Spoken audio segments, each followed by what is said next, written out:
नमस्कार। आज के इस क्लास में हम लोग चर्चा करेंगे योगा फॉर डायबिटीज़ और ये थ्योरेटिकल चर्चा है। थ्योरेटिकल चर्चा है, इस विषय पे आपको थ्योरेटिकल क्लास के वीडियोज़ में मिलेगी। आज की इस क्लास में हम देखेंगे मधुमेह से जो ग्रस्त रोगी हैं, उनके लिए कौन-कौन से योग के अभ्यास उपयोगी हैं। जब भी क्वेश्चन इस तरह का हो कि योगा फॉर डायबिटीज़ या मधुमेह के रोगियों के लिए योगाभ्यास, तो इसका मतलब है योग के जो भी अभ्यास हैं, वो सारे अभ्यासों की बात की जा रही है। अगले स्लाइड पे आइए, जहाँ पर लिखा है योग के विभिन्न अभ्यास जैसे यम, नियम, यौगिक सूक्ष्म व्यायाम, षटकर्म, आसन, प्राणायाम, मुद्राबंध, ध्यान आदि मधुमेह के रोगियों के लिए लाभकारी है। तो ये जो अभ्यास हैं, ये सब अभ्यास योग के अभ्यास कहलाते हैं या योगाभ्यास के अंतर्गत आते हैं। तो इन अभ्यास में हम एक-एक करके क्रमशः आज देखेंगे कि ये मधुमेह के रोगियों में किस प्रकार से लाभकारी हैं और इनमें कौन-कौन से अभ्यास हैं, जो डायबिटीज़ होने से भी बचाते हैं और होने पे उसका प्रबंधन या क्योर अलग-अलग कंडीशंस हैं, तो उसमें ये किस तरह से प्रबंधन करने में या फिर उनको क्योर करने में उपयोगी है। नेक्स्ट, पहली स्लाइड है इस संदर्भ में यम नियम का अभ्यास और मधुमेह। हम सब ने पिछली क्लासों में पढ़ा है कि यम अष्टांग योग के अंतर्गत यम 5 हैं, अहिंसा, सत्य, अस्तेय, ब्रह्मचर्य, परिग्रह, और नियम भी 5 हैं, शौच, संतोष, तप, स्वाध्याय और ईश्वर प्रणिधान।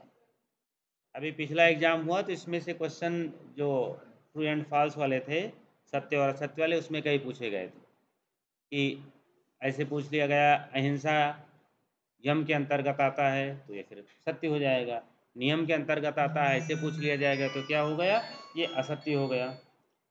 तो इस तरह से यम और नियम का हम जो है योग के संदर्भ में, योग के अभ्यास के संदर्भ में मधुमेह के रोगियों के लिए कैसे उपयोगी है, इसको थोड़ा समझने का प्रयास करेंगे। क्योंकि मधुमेह रोग एक ऐसा रोग है जिसे साइकोसोमैटिक डिजीज माना जाता है।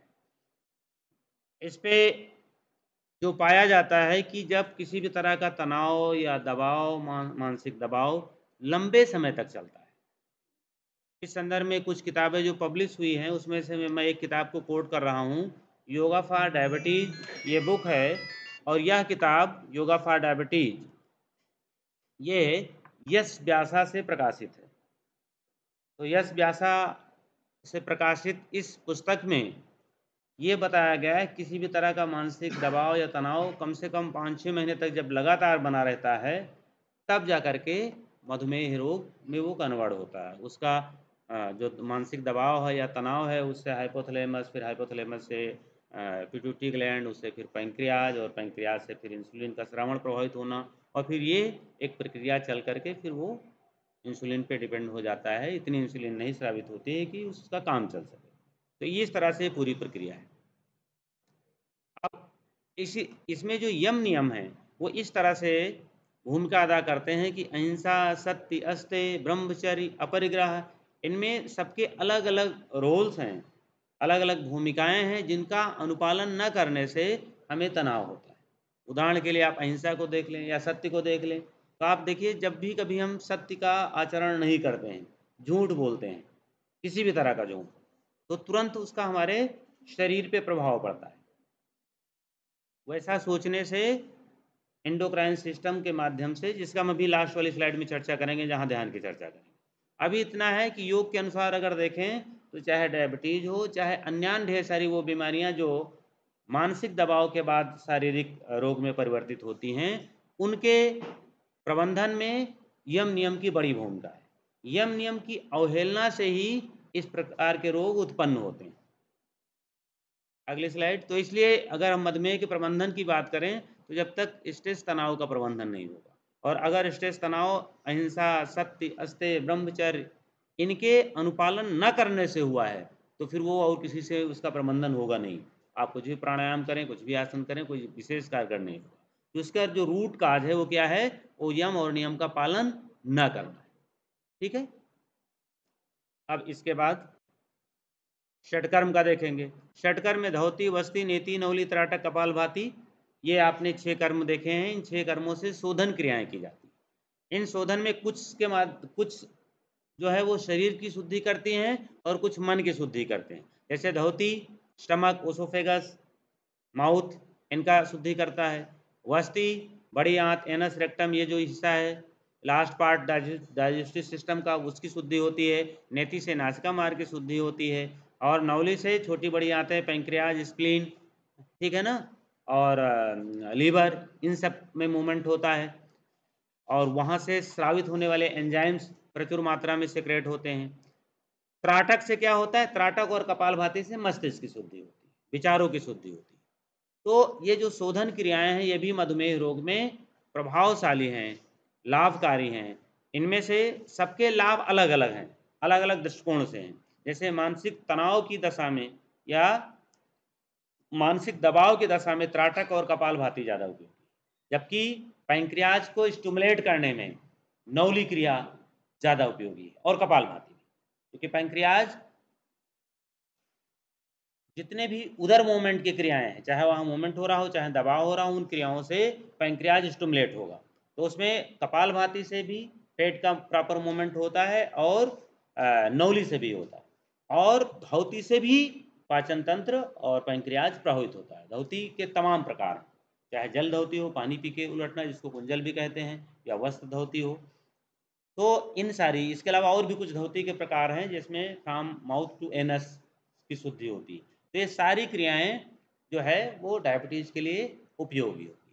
बस इतना ध्यान रखना है कि डायबिटीज़ के साथ अगर व्यक्ति हाई ब्लड प्रेशर से ग्रसित है, उसका रक्तचाप उच्च रहता है, तो ऐसी दशाओं में कुछ क्रियाएं हैं जो नहीं होंगी। जैसे कि धौती का प्रयोग, वस्ती का प्रयोग बिल्कुल नहीं होगा, सॉरी, धौती का प्रयोग बिल्कुल नहीं होगा, वस्ती कर सकते हैं। और कपालभाति ज़्यादा मात्रा में नहीं होगा। ये डिपेंड करेगा कि बीपी कितना रहता है और विद मेडिसिन कंट्रोल है या नहीं है, या दवा के साथ भी बढ़ा रहता है। तो इन सब सिचुएशंस पे डिपेंड करेगा कि कपालभाति कितना होगा और किस स्पीड में होगा। तो इस तरह से षटकर्म के द्वारा भी शोधन क्रियाओं के माध्यम से और मन को रिलैक्स करके, मन को जो है वो संतुलित करके मधुमेह के रोगियों में लाभ पहुंचता है। नेक्स्ट, योगिक सूक्ष्म व्यायाम। योगिक सूक्ष्म व्यायाम जो आप शुरू में योगासन के पहले करते हैं, जिससे हम शरीर को आसनों के अभ्यास के लिए रेडी करते हैं, शरीर को गर्मी देते हैं, हीट प्रदान करते हैं, वार्म अप अभ्यास भी उन्हें कहते हैं। वो 48 प्रकार के हैं, 48 टाइप्स, और वो उसके फाउंडर आचार्य धीरेन्द्र ब्रह्मचारी जी हैं, उन्होंने इसका प्रतिपादन किया है। तो उनमें से ये हमने 4 क्रियाएं मुख्य रूप से लिखी हैं: बुद्धि एवं धृति शक्ति विकासक क्रिया, स्मरण शक्ति विकासक क्रिया, मेधा शक्ति विकासक क्रिया और उदर शक्ति विकासक क्रिया। इसमें इसके अलावा और भी उपयोगी हो सकती हैं, लेकिन ये प्रमुख हैं जो मेरी समझ से मधुमेह के रोगियों में अधिक उपयोगी। उसमें शुरू की जो 3 है ये मन को रिलैक्स करेंगे। तो किसी भी तनाव, अगर स्ट्रेस के कारण डायबिटीज हो रहा है या उसका वो काज है, तो ये तीनों जो शुरू के अभ्यास हैं ये अलग अलग पोजीशन में तेजी से श्वास प्रश्वास करते हैं, आपने किया होगा इनको। तो इनसे मन रिलैक्स होता है, मस्तिष्क रिलैक्स होता है, पिट्यूटरी और पीनियल ग्लैंड जो है वो एक्टिवेट होती है। और जो चौथे नंबर की क्रिया है उदर शक्ति विकासक क्रिया, ये छोटी बड़ी आंतों को, पैंक्रियाज को, लीवर को, स्प्लीन को स्टिमुलेट कराती है, क्योंकि इसमें उदर का मूवमेंट होता है। ये चौथे नंबर पे जो उदर शक्ति विकासक क्रिया है ये 10 प्रकार की होती है। इसके 10 प्रकार हैं, अलग अलग पोजीशन में एब्डोमिनल मूवमेंट किया जाता है। और लास्ट में जो 10वीं क्रिया है वहाँ पेट को अंदर खींच करके रोका जाता है, उद्यान बंद। उद्यान बंद की क्रिया को ही यहाँ पर उदर शक्ति विकासक क्रिया 10 कहा गया, 10 नंबर की क्रिया। तो ये क्रियाएं, जो चौथी नंबर की क्रिया है वो पैंक्रियाज को स्टिमुलेट करती है, जिससे इंसुलिन के श्रावण में मदद मिलती है। इसके बाद योगासन फॉर डायबिटीज। अब इसमें से हम प्रमुख आसन देखेंगे। ये 4 आसन हैं: अर्धमत्स्येंद्रासन, मंडूकासन, भुजंगासन और धनुरासन। ये जो अभी लेटेस्ट रिसर्च हुआ है, इनका जो अभी मैंने जिक्र किया, योगा फॉर डायबिटीज, जिस व्यासा से doctor Nagendra, doctor HR. Nagendra और उनकी टीम के द्वारा लिखी गई किताब है। किताब का नाम है योगा फॉर डायबिटीज। उसमें कुछ रिसर्च पेपर्स का उल्लेख है जो कुछ विदेशी वैज्ञानिकों ने भारत में आकर के डायबिटीज पे रिसर्च किया था, और उस रिसर्च का उस किताब में उल्लेख है, योगा फॉर डायबिटीज किताब में। जिसमें इन 4 आसनों को उपयोगी पाया गया है। डायबिटीज में इन 4 आसनों का अभ्यास काफ़ी उपयोगी पाया गया। इवन उस किताब में ये भी मेंशन है कि शलभासन और योग मुद्रा, ये 2 के अभ्यास से मधुमेह का जो है स्तर बढ़ गया। लेकिन ये 4 आसनों में सबसे ज़्यादा लाभ पाया गया, जिन ग्रुप को ये आसन कराए गए, उसमें से अर्धमत्स्येंद्रासन है, मंडूकासन है, भुजंगासन है, धनुरासन। यहाँ अर्धमत्स्येंद्रासन ऑब्लिक वक्रासन लिखा गया है। इसका मतलब ये है कि अर्धमत्स्येंद्रासन थोड़ा कठिन आसन है।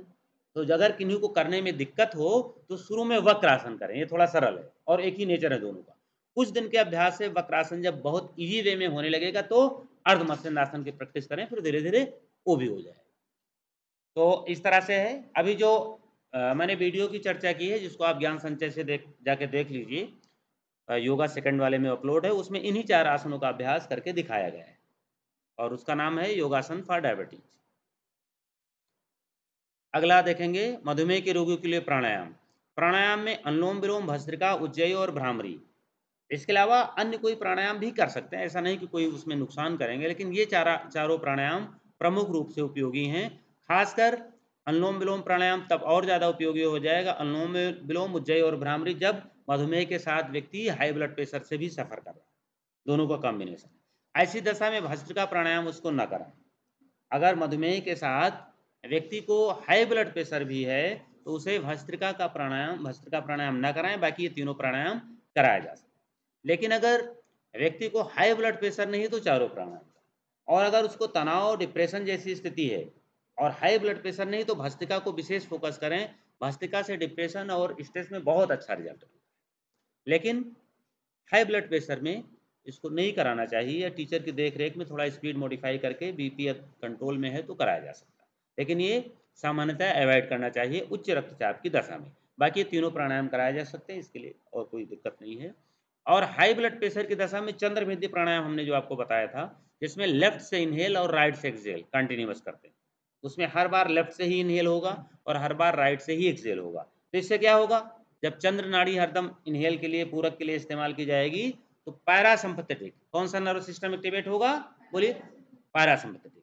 तो पैरासिम्पैथेटिक नर्व सिस्टम एक्टिवेट हो जाएगा, और जब पैरासिम्पैथेटिक नर्व सिस्टम एक्टिवेट होगा तो क्या होगा, बीपी कंट्रोल में आ जाएगा, डाउन हो जाएगा। तो इस तरह से ये प्राणायाम मधुमेह के रोगियों के लिए उपयोगी हैं। इसमें अगर थायराइड का कॉम्बिनेशन है, व्यक्ति को थायराइड भी है, थायराइड की भी समस्या है और डायबिटीज की भी समस्या है, तो उसको उज्जयी प्राणायाम को ज़्यादा फोकस करना चाहिए। इसके नंबर्स बढ़ा दीजिए। उज्जयी प्राणायाम के बारे में ग्रंथ में ये भी लिखा है कि इस प्राणायाम को व्यक्ति को चलते फिरते भी करते रहना चाहिए या कर सकता है, तो इसमें इसके नंबर्स आप बढ़ा सकते हैं, दिन में 2-3 बार कर लीजिए, इसमें ऐसा कुछ नहीं है। जो अन्य प्राणायाम के साथ ढेर सारे इंस्ट्रक्शंस हैं या उसके सावधानियाँ हैं, प्रकाशन से। तो अगर थायराइड की समस्या है, ऐसे व्यक्ति को इस प्राणायाम की मात्रा, उज्जयी प्राणायाम की मात्रा ज़्यादा कर देनी चाहिए। और आपकी थायराइड की समस्या भी एंडोक्राइन से जुड़ी हुई समस्या है, और डायबिटीज भी एंडोक्राइन सिस्टम से जुड़ी हुई समस्या है, नर्वस सिस्टम से भी जुड़ी समस्या है, दोनों का कॉम्बिनेशन। अगली स्लाइड, मधुमेह के रोगियों के लिए ध्यान के अभ्यास। इसमें देखिए कुछ मैंने साइंटिफिक बातें लिखी हैं आधुनिक चिकित्सा पद्धति के अनुसार, कि कैसे ध्यान या कैसे अन्य अभ्यास व्यक्ति को, मधुमेह के रोगियों को मधुमेह के प्रबंधन में मदद करते हैं। तो ध्यान, अगर हम ध्यान की बात करें तो ध्यान से क्या होता है, हम अपने ध्यान में नेचर ऑफ थॉट्स बदल देते हैं, ये तो करते हैं ना। ऐसे हमारे मस्तिष्क में विचार कैसे आते हैं, स्वतंत्र रूप से जो आना है वो आते गए, कोई भी आ रहे हैं विचार, कोई भी जा रहे हैं विचार। लेकिन हम ध्यान में पर्टिकुलर कोई ऐसा विचार लेते हैं जिससे ना तो हमारा द्वेष होता है और ना ही विशेष अटैचमेंट होता है। अपनी श्वास पे ध्यान करते हैं, सूर्य पे ध्यान करते हैं, किसी भी देवी प्रतिमा है जिस पे भी आपकी आस्था है, देवी देवता पे, उसका ध्यान करते हैं, तो उसी को देखने का प्रयास करते हैं। तो हम अपने काइंड ऑफ थॉट्स, विचारों की प्रकृति बदल देते हैं। ऐसे हमारा दिमाग कभी किसी भी विचार पे चला जाता है, और जब विचार बदलते हैं तो विचार का संबंध सीधे किससे होता है, हाइपोथैलेमस से। हमारे थॉट से विचार, शरीर का जो अंग है हाइपोथैलेमस, वो सीधे प्रभावित होता है, और हाइपोथैलेमस से पिट्यूटरी ग्लैंड प्रभावित होती है। पिट्यूटरी ग्लैंड पूरी तरह से हाइपोथैलेमस के फंक्शन पर निर्भर करती है, और पिट्यूटरी ग्लैंड्स वो पूरी राजा है किसकी, एंडोक्राइन सिस्टम की। एंडोक्राइन, उसको मास्टर ग्लैंड भी कहते हैं। तो वो पूरा एंडोक्राइन सिस्टम पे अपना कंट्रोल करती है। तो जब वह असंतुलित होगी या वह संतुलित होगी तो पूरा सिस्टम संतुलित होगा। तो अगर अच्छे थॉट्स आएँगे तो पिट्यूटरी ग्लैंड भी अच्छे से फंक्शन करेगी, और अगर ऐसे थॉट्स आएँगे कि उसको मैनेज करने में उस तरह के हार्मोन्स का श्रवण करना पड़ेगा जिससे हमारे शरीर का संतुलन बिगड़ता है। तो पिट्यूटरी ग्लैंड सीधे प्रभावित होती है हाइपोथैलेमस से, और पिट्यूटरी ग्लैंड्स के प्रभावित होते ही एंडोक्राइन सिस्टम और उससे स्रावित वाले हार्मोन्स प्रभावित हो जाते हैं। और जब पूरा एंडोक्राइन सिस्टम के हार्मोन्स का सिक्रेशन प्रभावित होगा तो उसी पे हमारा बॉडी पूरा काम करता है। हमारे शरीर की जो फिजियोलॉजिकल फंक्शंस हैं, it's a totally depends on secretion of hormones. वो हार्मोन्स के श्रावण पर पूरी तरह से निर्भर है। तो अब हम चाहे यहाँ ध्यान की बात करें या जब आप आसन करते हो तो इधर उधर की दुनिया में न रह करके अपने आसन की टेक्निक पे, फिर आसन जो आप कर रहे हो तो उससे कौन सा चक्र प्रभावित हो रहा है, उसका कैसे हमारे शरीर पे इफेक्ट आ रहा है, कहाँ पर हम श्वास लेना है, कहाँ पर श्वास निकालना है, इस पे जितना ज़्यादा आपका ध्यान रहेगा, उतना ज़्यादा आप उस दुनिया से डिस्कनेक्ट हो जाओगे, जो दुनिया आपके स्वास्थ्य में बाधा उत्पन्न करती है। जिस तरह के विचार आपके रोगों को उत्पन्न करने में समस्या उत्पन्न करते हैं, तो उस विचार से कट जाओगे। इसीलिए योगाभ्यास, अभी कल ही बात हो रही थी कि एक्सरसाइज़ और योगाभ्यास, किसी ने लिख दिया था योगासन को एक्सरसाइज़ और प्राणायाम को ब्रीदिंग एक्सरसाइज़। तो दोनों में बहुत बड़ा अंतर है। एक्सरसाइज़ और योगासन में बहुत बड़ा अंतर है। योगासन में कोई भी क्रिया ऐसी नहीं है जो श्वास को बिना जोड़े होगी। श्वास के साथ ही सारा मूवमेंट होगा, और उसके साथ श्वास के मूवमेंट के साथ-साथ क्या होगा कि आपको उस अभ्यास के प्रोसेस पे रहना होगा। उसमें तो और म्यूज़िक बजा करके गाने सुन-सुन के करते हैं। लेकिन योग में ऐसा नहीं है। योग में आपको अपने श्वास पर ध्यान देना है, अपनी क्रियाओं पर ध्यान देना है और क्रियाओं के प्रभाव पे ध्यान देना है। तो सबसे बड़ा अंतर क्या है? एक अंतर मैं बता रहा हूँ बहुत ही क्लियरली, सभी लोग ध्यान से सुन लें। सबसे बड़ा अंतर क्या है योगासन के अभ्यास में और एक्सरसाइज के अभ्यास में, कि यहाँ पर हम अपने शरीर पर, क्रियाओं पर, उनके प्रभाव पर रहते हैं, मन को इधर-उधर नहीं जाने देते हैं, जबकि उसमें इस तरह की कोई शिक्षा नहीं दी जाती। इसमें रिपिटेशन का ज़्यादा महत्व नहीं, बल्कि आसनों में हम पर्टिकुलर किसी पोजीशन में जाकर के रुकते हैं, और जिस पोजीशन में रुकते हैं उसी पोस्चर का नाम आसन है। जबकि एक्सरसाइज में एक मूवमेंट होता है लगातार, और उस मूवमेंट का नाम वो एक्सरसाइज। इसलिए वहाँ नंबर ऑफ रिपिटेशंस ही ज़्यादा होते हैं, और कहते हैं इतने बार किया, इतने बार किया। तो वहाँ फोकस नंबर्स पे है और यहाँ फोकस पीरियड पे है, होल्डिंग पीरियड पे। ठीक है ना? तो ये एक बड़ा अंतर है एक्सरसाइज और योगा से। तो इसी के साथ आज हम लोगों ने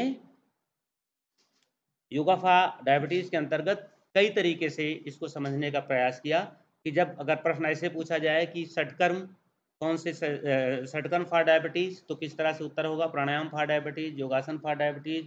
और जब प्रश्न हो योगा फॉर डायबिटीज़, तो उसके अंदर सारे अभ्यास आ जाते हैं, और उसमें आप थोड़ा-थोड़ा सबको लिख सकते हैं, या कहो उसमें ऐसे भी एक्सप्लेन कर सकते हैं कि ढेर सारे अभ्यास इसमें उपयोगी हैं, जिसमें षटकर्म हैं, योगी सूक्ष्म व्यायाम है, प्राणायाम है, आसन है, और इनमें से मैं इन अभ्यास को फोकस कर रहा हूँ। तो या सब में का थोड़ा-थोड़ा इनको ले सकते हैं। ये डिपेंड करता है क्वेश्चन किस तरह से है, लॉन्ग है या शॉर्ट। ठीक है? थैंक यू सो मच, बहुत-बहुत धन्यवाद। बाकी आपको कोई क्वेश्चन पूछना हो तो क्वेश्चन पूछ